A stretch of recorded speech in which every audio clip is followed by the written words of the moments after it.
Imagine holding something between your fingers that could change someone's life forever.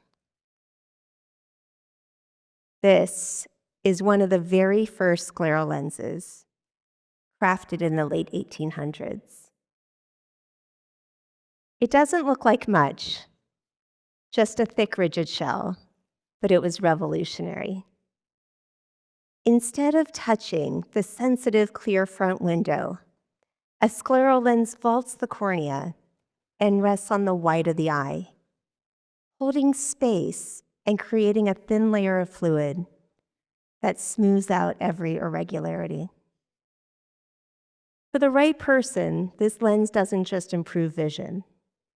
It gives clarity where there was once frustration, and possibility where there were once limitations. I'm an eye doctor, and today I fit modern versions of these lenses for thousands of patients.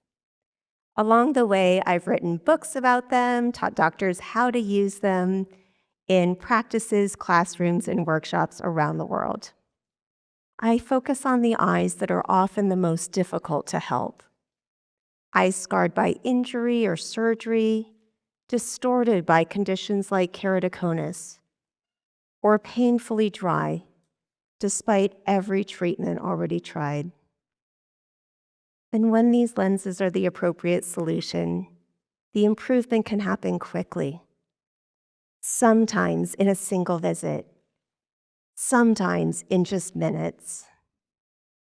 I've watched patients lean forward and read an eye chart across the room for the first time in years.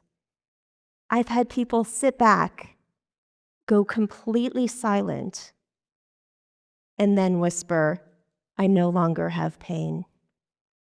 I've seen the moment a loved one's face comes back into focus and their entire expression just lights up. And in these moments, I'm reminded why I do what I do. The longer that I do this work, the more that I realized it was never really just about restoring eyesight. It was about learning to see things from a new perspective, creating enough space for the truth to appear. We live in a world where millions of people remain unseen, their talents overlooked, their struggles invisible, their potential unrealized. And this isn't because we don't care. It's because we're hurried, we're overwhelmed. We've become myopic on what's presently in the center of our attention, and everything else just falls out of focus. You see it in offices where the colleague who always delivers is never asked how they're really doing.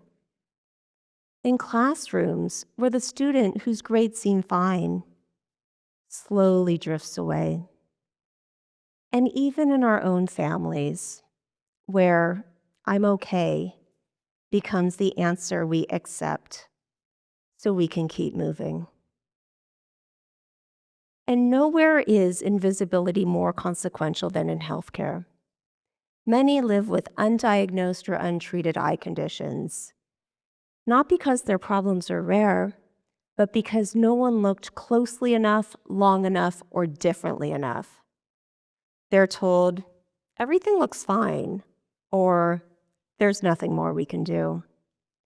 So they quietly shrink their lives around blurred vision, constant pain, or light that feels like needles. Not because help doesn't exist, but because access, attention, and care never reach them. This isn't just a medical issue. This is an issue of visibility. One patient made this impossible for me to ignore any longer. Let's call him David. David was in his mid-50s, soft-spoken, reserved. By the time he arrived in my clinic, he was legally blind. He had seen specialist after specialist. He had tried every pair of glasses, multiple types of contact lenses, and exhausted every available treatment. Each time he was told some version of, Your ocular findings are within normal limits, or this is as good as it gets. By the time he sat in my chair, he had made peace with a smaller life. We examined his eyes. We ran the tests. We tried something different. And then, slowly, the letters on the chart came into focus. He sat very still. Then tears started rolling down his cheeks. He didn't say much at first. He looked around the room as if rediscovering the world. And then he thanked me over and over, not just for being able to see more clearly, but because after years of being told nothing more was possible, something finally was. In that moment, I realized we had restored far more than his eyesight. We had restored hope and possibility, not because the technology was new, but because he was finally seen for what he needed.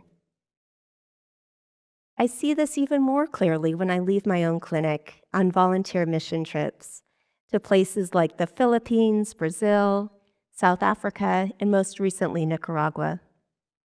I met people who needed to walk for hours to reach a temporary clinic, who never had a proper eye exam, and who may have lived their entire lives unable to see clearly, not because their needs were unusual, but because they lacked access to care.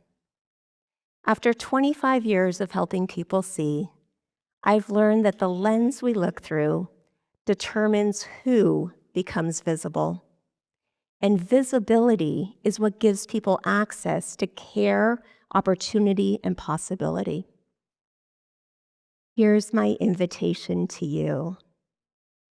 Become an insightful visionary. Not someone who sees more, someone who sees differently, someone who chooses a more empathetic lens when the easier option is to look away. A lens that helps you notice your family, your team, your community, people who have always been there, but maybe just outside the center of your focus. Pause when someone says, "I'm fine," and gently ask again. Notice who doesn't speak up and ask their point of view. Look up from your phone and really see the person right in front of you. Ask yourself, who is missing from this room, this conversation, this opportunity, and why? Because when we change the lens we look through, we don't just improve clarity, we change who becomes visible. And in a world that sometimes feels painfully divided, that quiet, intentional choice to see more clearly, to be an insightful visionary, may be the most powerful kind of vision we have. Thank you.